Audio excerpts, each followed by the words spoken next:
নিশ্চিতভাৱে আপুনি উল্লেখ কৰিছে যে আজি নিৰ্বাচনী প্ৰচাৰৰ অন্তিমটো দিন আৰু এই অন্তিমটো দিনত নিৰ্বাচনী প্ৰচাৰ তুংগত উঠা দেখিবলৈ পোৱা গৈছে আৰু এই মুহূৰ্তত মই উপস্থিত আছোঁ সৃজনগ্ৰাম বিধানসভা সমষ্টিৰ যোগীঘোপাত আৰু যোগীঘোপাত বিশেষকৈ ক'ব লাগিব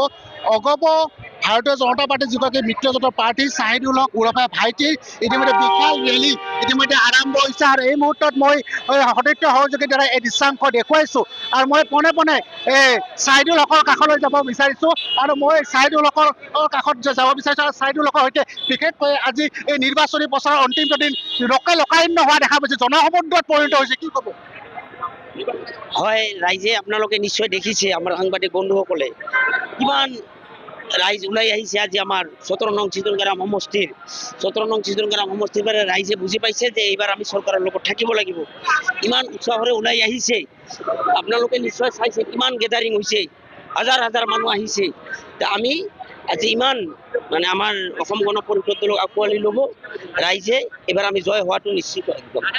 নিশ্চিতভাৱে এয়া আছিল ছাহিদুল হক ওৰফে ভাইটিৰ বিশেষকৈ মিত্ৰজোঁটৰ প্ৰাৰ্থী আৰু মোৰ সতীৰ্থ সহযোগে এই মুহূৰ্তত এই দৃশ্যাংশ দেখুৱাইছে ক'ব লাগিব ইয়াত লোকাৰণ্য জনসমুদ্ৰত পৰিণত হোৱা দেখিবলৈ পোৱা গৈছে আৰু বিশেষকৈ আজি অন্তিমটো দিন আৰু অন্তিমটো দিনত নিৰ্বাচনী প্ৰচাৰ তুংগত উঠা দেখিবলৈ পোৱা গৈছে আৰু এই মুহূৰ্তত মোৰ সতীৰ্থ সহযোগে পোনে পোনে এই দৃশ্যাৱলী দেখুৱাই আছে আৰু মই এই মুহূৰ্তত মোৰ সতীৰ্থ সহযোগীৰ দ্বাৰা বিশেষকৈ ইয়াৰ যি দৃশ্যাৱলী সেই দৃশ্যাৱলী মই দেখুৱাবৰ কাৰণে যত্ন কৰিছোঁ আৰু এই মুহূৰ্তত যিহেতু আজি এই সন্ধ্যা ৫ বজাৰ লগে লগে নিৰ্বাচনী প্ৰচাৰৰ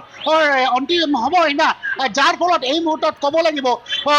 যোগীঘোপাৰ এই স্থানত লোকাৰণ্য হোৱা দেখিবলৈ পোৱা গৈছে আমি যোগীঘোপাৰ পৰা আপোনালোকক পৰিৱেশ দেখুৱালোঁ খাদেমুল হুছেইনৰ জৰিয়তে এইদৰে নিৰ্বাচনী প্ৰচাৰ তুংগত উঠিছে আজি অন্তিম দিনটোত আমি পৰিৱেশবোৰ আপোনালোকক দেখুৱাই যাম